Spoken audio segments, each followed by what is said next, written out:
자, 손혜원 참 대단한 여자입니다. 제가 이번 주에 이 사건 터지기 지난주에 신재민 부분 등과 관련해서 손혜원에 대해서 특집처럼 주말에 이야기를 좀 했습니다. 사실 저는 속으로는 사고가 나면 이 여자한테서 제일 먼저 사고가 날 거라고 생각을 했습니다. 왜? 김정숙과 손혜원은 엄청 가깝죠. 제가 전에 이 손혜원 문제 터지기 전에 이야기를 하지 않았습니까? 숙명여중고를 나오고 그때부터 가까이 지내서 지금까지도 가까이 지내는 핵심 척건이라는 것은 장안에 다 알려져 있습니다. 제게 재벌들이 더 잘 알고 있습니다. 둘 사이를요. 둘이 가깝다는 거 이제 와서 가깝지 않다 할 수 있습니까? 자, 김정숙이 문 정권에서 가지고 있는 위치를 얼마나 대단한가를 알 사람은 다 알 거라고 봅니다. 그러면 김정숙의 절친 손혜원이 사고를 쳤으면 야당이 당연히 영부인 동창, 손, 초권력형 비리다 말 정도는 할 수 있죠. 자, 최순실이 무슨 재단이 관계되고 이러니까 곧바로 박근혜 전 대통령한테 화살이 날라왔지 않습니까? 처음부터요. 최순실 보고 비판한 겁니까? 아니죠. 최순실이 그러는 거는 박근혜라는 후광이 있기 때문이다라고 하면서 자신들이 야당일 때 얼마나 화살을 집중시켰습니까? MB 때 척건 박준영, 왕차관이라고 하지 않았습니까?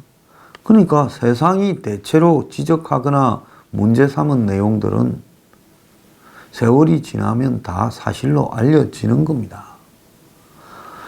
자, 손혜원이 지금 대통령 부인의 권세를 믿고 저렇게 설쳐대고 그리고 조금이라도 문 주변에 누가 될 일이면 계급품을 물고 달라들어서 아나무인으로 설쳤습니다.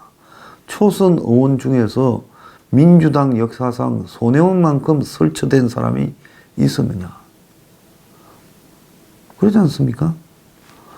자, 손혜원은 돈도 많습니다. 낮은 칠기가 자기 말로 70억 원어치를 샀다라는데 또 신고한 재산이 29억이라고 또 이야기하고 액수도 안 맞아요. 건물까지 합쳐서 70억이라고 한 건지 어쨌거나 집으로 70억이라고 했다고 박지원이 SNS에 이야기를 했습니다. 제가 그러면 실재산은 그 말고도 엄청 더 있겠지요. 자, 대기업 재벌들을 많이 합니다. 네이밍을 해줘서. 그런데 낮은 칠기를 합니다. 그 비싼 A4 용지만한 게 200만 원 한다는데 그 비싼 낮은 칠기를 살 수 있는 사람이 대한민국의 재벌집가 아니면 누가 그거 좀 사겠습니까? 그러니까 손혜원이 낮은 칠기를 모으고 이렇게 하는 부분은 일종의 재테크하고도 관련이 당연히 있을 수 있다라고 봐야 되는 거죠. 박물관을 왜 하겠습니까? 자, 그런데 그런 돈 많은 손혜원이 재벌가하고도 가까워요. 자, 툭 하면 재벌들 두들겨 잡는데 그 재벌들이 그 하소연을 어디 가서 하겠습니까? 이까지는 상식적으로 다 추정하고 추리할 수 있는 부분이에요. 그러면 야당이 초권력가라고 비판할 수 있죠. 김정숙 언급하면서요. 구체적으로 뭘 해먹었다고 지적은 안 했습니다만은 말을 할 수 있죠. 그 말도 못한다면 그러면 너희들은 2016년에 최순실 이야기를 할 때 정글을 100% 치고 이야기했냐는 겁니다. 그건 서로가 마찬가지인 거예요. 정유라 말이 아직도 실체가 안 밝혀졌지만은 전모가 어쨌든 정유라 말의 배경에는 박근혜를 상정하면서 이야기를 한 거 아닙니까? 그런데 지금 야당이 김정숙을 언급했다 해서 초현실적 상상력을 하고 있다라고 하는 민주당의 태도. 어제 밤에 긴급 최고위원회를 했는데 손혜원을 징계도 못하고 지켜보자 했다는 게 뭘 의미하겠습니까? 옛날에 안희정이 미투가 터졌을 때는 한 2시간 만에 긴급 회의를 열어서 안희정을 내쫓아버렸지 않습니까? 그건 뭘 의미한다고 봐요? 찍힌 사람과 총애받는 사람의 차이라고 볼 수 있지 않겠습니까? 자, 자고 일어나니까 손혜원의 건물 땅이 20곳으로 늘어났습니다. 지금 제가 말을 하고 있는 이 시간에도 더 늘어날 수 있을 겁니다. 최종적으로 이게 매체중 얼마가 될지 아무도 지금 모를 것 같아요. 이렇게 불편하게 할 게 아니라 손혜원이 내 거는 아닌데 기자회견에서 절대 내 거는 아니야. 내 남편이 하는 문화재단과 내 보좌관과 내 조카들이 총 사들인 거는 매체다라고 말을 해줘야 기자들이 고생을 덜 하지 않겠습니까? 등기부 등본 들고 찾아다니고 대조한다고 그 좁은 목포 구도심에서 얼마나 고생을 하겠습니까? 그러고 어쨌거나 거기 간 기자들은 조카 카페에도 들러서 사진도 찍고 해야 될 거니 그 집에 가서 또 차도 팔아줘요. 그래서 차 팔라고 기자들 이렇게 고생하는 거 방치하려고 그래서 매체다라고 말을 안 합니까? 이런 처음에 터졌으면 내 지인이 아는 거는 매체다. 나하고는 상관없다. 내 거는 아니다. 목포를 살리려고 그랬다. 그래서 권유했다. 뭐 잘못됐냐. 차라리 그 정도로 확 깨놓고 솔직하게 뻔뻔하든가. 자, 손혜원이 총 매체입니까? 아유, 니김이. 저 욕하는 거 좀 말리지 마세요. 욕하는 거 듣기 싫으면 안 보셔도 됩니다. 누가 그랬대요. 지 방송을 댓글 마음에 안 들거나 두들거리면 보지 말라고 하는 사람은 황장수밖에 없고 구독하거나 또 좋아요 눌러라 말을 안 하는 사람도 저 사람밖에 없다. 그런데 한 32만쯤 되는 것도 신기하다 이랬는데 그건 내 캐릭터니까 그리 살다 갈랍니다. 이해하십시오. 자, 동아일보가 SBS가 처음 할 때 9개 그래가 10개로 정정하더니만 어제 오후에 보면 14개가 됐다가 16개가 됐다가 자고 일어나니까 아침에는 20개가 됐습니다. 채널A가 문화재청이 근대문화 역사 거리로 지정한 그 필지 현황과 등기부 등본을 확인한 결과 전체 부동산 602곳 중에서 손혜원 남편이 이사장인 재단 그리고 조카 A, B 그리고 보좌관 남편 등 그 딸도 있죠. 명의로 된 건물이 17채. 제가 봤을 때 지금까지 등장 안 한 요 앞에 언급한 사람 외에 또 손하고 관련 있는 사람 건물이 더 있을 수 있다고 합니다. 건물이 17채, 땅이 3곳이었다. 겁니다. 추가로 처음에 발표된 것 외에 추가로 확인된 10곳은 지난해 8월 등록문화재로 지정된 대이동과 만호동 일대 대로변에 투자 가치가 높은 지역에 집중되어 있다는 겁니다. 20개 중에서 3개는 조카 손소영 무명 여배우 와인바. 실제 이 사람은 오랫동안 연극영화계에 있었는데 무명 여배우는 맞습니다. 또 그 동생도 지금 영화, TV 쪽에 있는데 크게 유명하지는 않습니다. 손혜원이 엄청 자랑했지요, 선거 때. 자, 게스트하우스 장승장과 주택은 손의 또 다른 조카 손장훈 등 3명의 공동 명의로 있는데 조카 손장훈은 명의만 빌려줬다라고 했고 저가 아버지도 그렇게 이야기를 했습니다. 또 다른 건물 11채와 토지 3곳은 손혜원 남편이 이사장인 크로스포인트 문화재단 소유랍니다. 그러면 따지고 보면 손혜원이의 이 집들 중에 14채가 남편 이름의 문화재단이니까 투기 주도는 자기가 하고 일부만 분산시켜 놨다. 이렇게 봐야 되는 거죠. 지금 정리하면 20개 중에 14개는 남편 재단의 이름으로 자, 그것도 손혜원이 준 돈으로 샀겠지요. 그 다음에 이 카페 등 세 곳은 여자 조카 명의로. 그 다음에 그럼 몇 개입니까? 17개잖아요. 그 다음에 나머지 이 세 곳은 하나는 보좌관 남편 명의. 그리고 남은 2개는 이 조카 B와 보좌관의 이 딸 등 3명이 공동 소유하는 게 2개인 걸로 알려졌습니다. 하도 빨리 늘어나니까 사람들이 머릿속에 정리도 못하고 있습니다. 자, 손의원의 보좌관 남편은 기타 강습소 건물을 가지고 있다는 거예요. 손의원은 페이스북에 일부 부동산 취득 도면을 공개하며 낮은 7기 박물관을 위한 부지다 했는데 여기저기 떨어져 있는데 박물관을 갖다가 그 동네에 온통 길가에 여기저기 흩어놓고 운영하려는가 의문이 제기된 바 있습니다. 손 의원은 2017년 3월부터 근대 역사 문화 공간의 건물들을 사기 시작했어요. 자, 정권 바뀌기 직전이지만 대선 말미였고 문희 민주당 후보가 되고 바로 그 직후입니다. 또 문희 대통령 되는 것은 따놓은 당상이었죠. 그래서 20곳 중에 14개를 사들은 시기가 등록문화재 지정 전인 지난해 8월 이전이라는 겁니다. 이 중 문화재로 인정받을 가능성 때문에 투자 가치가 있는 적산가옥은 7곳이라는 거예요. 등록문화재로 지정되면 국가가 리모델링 할 돈도 다 지원해 주게 되어 있습니다. 일본식 건물인 적산가옥이라는 것은 일제가 이제 1945년에 철수하면서 일본 사람들이 살던 집들이 다 적산, 적인 일본이 만드는 가옥이다 이런 뜻이겠죠.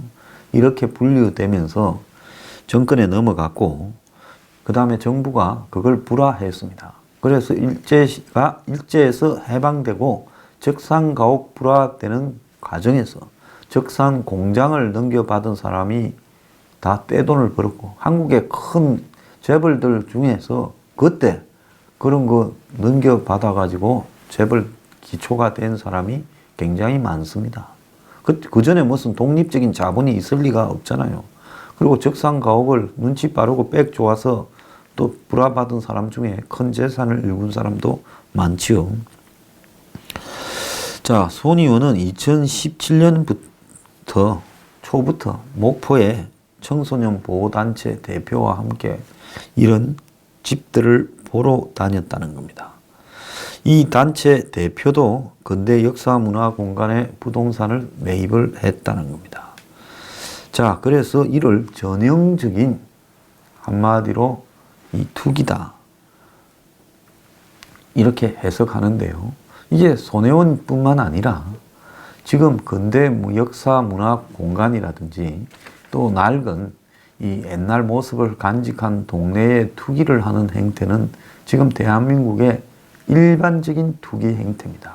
그래가지고 그 거리가 문화의 거리든 역사의 거리든 뭔가 좀 뜰 가능성이 있다 싶으면 옛날에 낡아가지고 남루한 거리에 건물들을 사들여서 거리를 또 핫플레이스로 만들어가지고 부동산 가격이 하늘 높은 줄 모르고 솟아나고 그런 것들이 지금 서울에도 여러 군데 있지 않습니까? 망원동, 경리당 그런 데도 대표적이지 않습니까?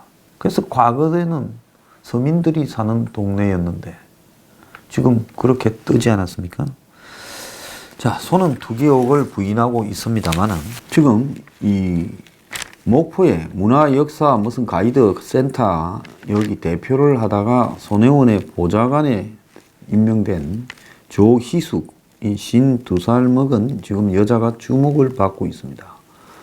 자, 손의 건물들 20채 가운데 보좌관 남편의 명의로 지금 된 건물이 유일하게 이 문화재로 등록문화재로 된 근대문화유산이라는 겁니다. 또 조 보좌관의 딸은 손의 조카와 함께 창성장 게스트하우스, 마리 게스트하우스지 이거는 좀 여성들이 좋아할 만한 뭡니까? 앤틱 부티크 호텔이죠. 자, 호텔을 한다 하면 욕먹으니까 앤틱 부티크 호텔이지 게스트하우스, 일반적으로 생각하는 게스트하우스 수준은 아닌 겁니다. 요즘 옛날에 낡은 몇 개 안 되는 여관들, 오래된 일제시대 때 건물 여관들 이런 걸 갖다가 사서 이 부티크 호텔처럼 꾸미는 부분이 유행입니다. 근데 그런 물건이 없지요. 할라 해도요. 자, 손은 이런 감각이 있기 때문에 아마 이걸 개조해서 안에 내가 가진 예술 감각과 더 나아가서 낮은 칠기와 문화적인 이런 향취를 심으면 그것이 고급 부티크 호텔이 될 거다. 이런 것은 생각을 했겠죠. 자, 그래서 이 조 보좌관이라는 사람은 지난해 목포시가 주관한 문화재 야행 행사의 컨설팅 업체 대표로 참여한 한국무형유산진흥센터 대표로 2016년까지 일을 했다고 합니다. 참 별것 다 했어요. 그러니까 이 한국무형유산진흥센터 대표라는 거는 결국은 지역의 뭐 문화재 같은 거 이런 부분에 여러 가지 컨설팅을 해주고 안내를 해주는 이런 역할을 했을 거라고 봅니다. 전주 한옥마을을 기획한 주역 중에 한 명이기도 한 이 조를 두고 문화재 관련 공무원은 업무 능력과 아이디어가 뛰어나 이 분야의 베테랑이라 했고 공예장인은 공예제도에도 다 잘 알아서 손이 데려갔을 거다라고 이야기를 합니다. 전주 KBS 작가 출신인 조는 2003년부터 7년간 이 전주 문화관광 전통문화 등의 문학과 등에서 임기제 공무원, 즉 계약직 공무원을 지내며 전주 한옥마을을 저렇게 주도하기도 했고 한지의 정통에서 임건택의 영화에 이렇게 모델이었다. 뭐 이런 이야기도 있습니다. 문체부 산하 한국공예디자인문화진흥원의 공예진흥부장, 정책홍보수석, 사단법인 한국무형유산진흥센터 대표 등을 지내며 성성장구했대요. 자, 송가. 그래서 일찌감치 공예디자인문화진흥원 근무 시절. 왜? 나전 7기가 대표적인 공예문화 디자인이지 않습니까? 그때부터 교분을 쌓고 전시 등을 함께 기획했고 2017년 1월에 손해 보좌관으로 합류했다고 합니다. 자, 이 정도의 경력이면 보좌관 안 해도 되겠지만은 이 여자는 보좌관을 손이 그냥 국회의원이 아니라 대단한 권력자의 측근이라는 걸 알았기 때문에 합류를 했을 거라고 봅니다. 자, 2015년 때는 최순실 관련 미르재단 이사도 있었다는 거예요. 자, 그래 왜 그런 걸 했던 사람을 데려오냐 하니까 자기가 국회에 사는 주 업무인 전통문화 관련 적임자라 해서 간곡하게 데려왔다. 이렇게 말을 했다는 겁니다. 그러니까 손이 스스로 목포에 그걸 역사문화거리로 지정하고 부동산을 사들인 게 아니라 이 여자가 이제 곳곳에 딱딱딱딱 집어가지고 이렇게 꾸미면 쭉 사서 그 20채 중에서 하나는 게스트하우스 부티크 호텔을 하고 하나는 카페를 하고 갤러리를 하고 뭐 박물관 예정 부진이 어쩌니 이래가지고 이제 쭉 짜서 이 여자의 아이디어 하에 손이 뛰어들었다. 이렇게 보는 것이 정확할 것 같습니다. 자, 문화재청이 5년간에 배정한 손해원 타운 전체, 지금 근대 역사문화공간 여기에 들어갈 국가 예산이 1,100억에 달한다는 거예요. 그래서 2022년까지 5년간에 걸쳐서 총 1,093억 원을 이 지금 손해원이 부동산을 산 근처에다가 투입을 하려고 한다는 겁니다. 손해원의 부동산 20곳은 등록문화재 지역, 대로변 등 노란자리에 밀집돼 있다고 합니다. 아예 그 보좌관 전문가를 끼고 자 문화재 이 근대 역사 문화 거리로 지정되는 부분도 이것만 거리 전체가 통으로 됐다잖아요. 원래 이렇게 하지 않고 건물로 이렇게 한다는 거 아닙니까? 그러니까 이게 뭘 의미하겠습니까? 이렇게 통으로 지정해 놓고 통 중에서 후미지거나 구석이 아니라 딱 이 메인이 되는 길 주변으로 집중적으로 사들였다라고 그렇게 지금 보이는 겁니다. 그래서 지정 전에 14개, 지정 직 이후에 6개인데 손이 목포 시민단체 대표와 2017년 초부터 적산 가옥을 보러 다녔고 그 소개한 해당 시민단체 대표도 매입을 했다는 거예요. 그러니까 부동산을 보러 다녔다는 겁니다. 자, 보좌관 남편 명의의 건물 매입 당시 손이 건물주에 대금 일부를 직접 송금했다는 겁니다. 왜 보좌관 남편이 샀는데 손이 건물주의 대금 일부를 직접 송금을 합니까? 동아 이 약국 건물을 산 모양인데 지금 기타 교습소를 한다는데 여기에 2017년 9월에 손이 직접 450만 원을 송금을 했다는 겁니다. 자, 이 건물은 등록문화재가 돼서요. 왜? 5.18을 여기서 목포 5.18을 여기서 언론을 해서 5.18 문화사적지라는 겁니다. 아예 그런 건물의 역사를 알고 있었죠. 동네는 다 소문이 났고 목포에서 그걸 갖다가 지역의 문화사적지로 하자했는데 돈이 없어가 못하고 있는 차에 집주인들은 내놨고 그걸 잽싸게 사들였다. 그래서 그거는 사면 이 등록문화재가 될 거라는 것은 미리 알고 있었다는 겁니다. 자, 칼국수 집을 할라 했다 해서 지금 목포 사회에서 또 여러 가지 비판이 나오고 있죠. 그리고 5.18 호남 사람들은 5.18 하면 대단한데 5.18의 칼국수라니 그러지 않습니까? 자, 전문가들은 지역 활성화 명목으로 부동산을 집중 매입했는데 부동산 업계는 이런 것이 전형적인 투기 방식이라는 겁니다. 그런데 익선동도 그렇고 망원동도 그렇고 경리단 길도 그렇듯이 연남동도 그렇고 부동산 가격이 크게 뛰면서 젠트리피케이션이 여기도 난 겁니다. 그래서 월세가 크게 올랐다는 거예요. 그래서 그냥 동네에서 페인트상하고 이 슈퍼하고 살던 사람들은 건물에서 다 쫓겨났다는 거예요. 그래 거기에 영세 상인들은 부담을 못 견뎌서 평생 장사해온 동네에서 쫓겨났다.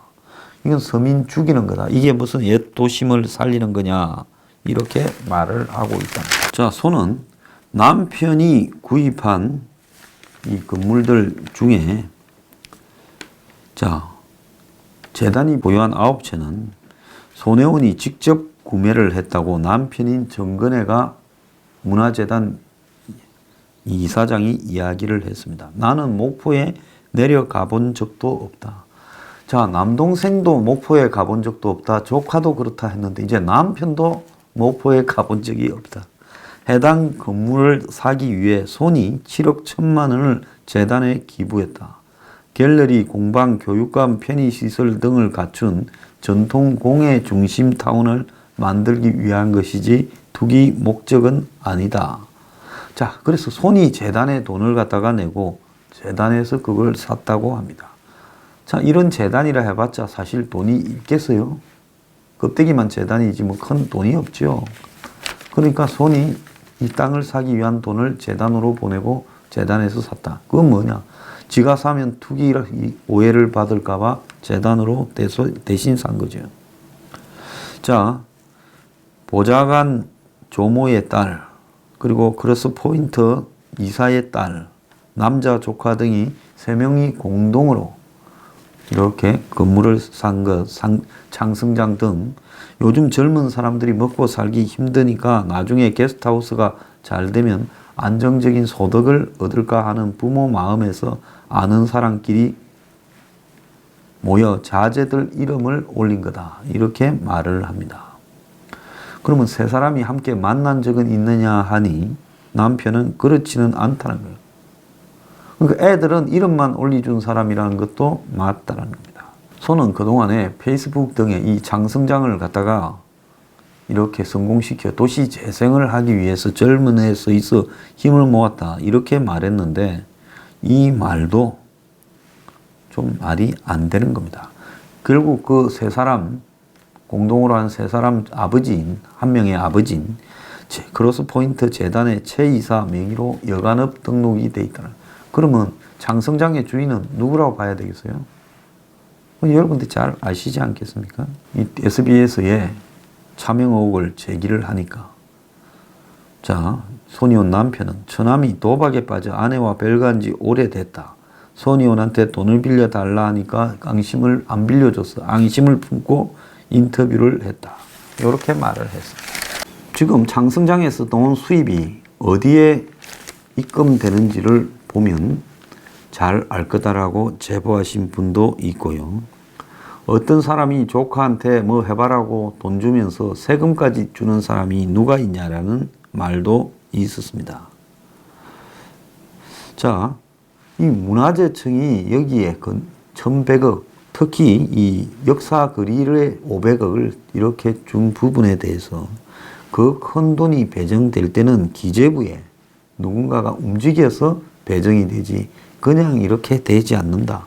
그걸 보면 누가 기재부에 영향력을 행사했는가가 나올 거다라고 이야기를 하고요. 자, 이 수구 기득권은 좌우 따지지 않고 결국은 차명부동산을 친인척으로 해서 이렇게 재산을 은닉한다. 그리고 부자들이 재산 은닉하는 수법이 재단법인 등의 설립이다. 최순실이 재단한 것도 그런 거 아니냐. 그래서 결국은 대리인을 내세우고 법인을 실제 소유하면 재산권을 지킬 수 있다. 그래서 공익법인은 재산 은닉 통로라는 걸 세상이 다 아는 거 아니냐. 자, A4만한 이 낮은 칠기 예단함이 200~300만 원 한다. 낮은 칠기로 이렇게 어마어마한 돈이 있을 거다. 문화재 재벌이다. 이런 이야기까지도 이렇게 하셨습니다. 참 대중들이 눈이 밝아요. 다 맞는 말씀이라고 봅니다. 자, 중요한 것은 손이온 남편이 손이 돈을 줬다고 이야기하지 않습니까? 그러니까 14채는 손이 준 돈이라는 게 나왔고 나머지 6채도 이 부동산 구입 출처 자금과 또 부동산을 산 이후에 수익이 무슨 월세는 월세 또 장사해서 수입이면 수입이 누구한테로 가는가? 또 부동산을 살 때 세금을 내고 소소하게 들어간 돈은 어디서 나왔는가? 이런 것만 계좌 추적하면 손해원은 꼼짝 못하는 것은 시간 문제라 봅니다.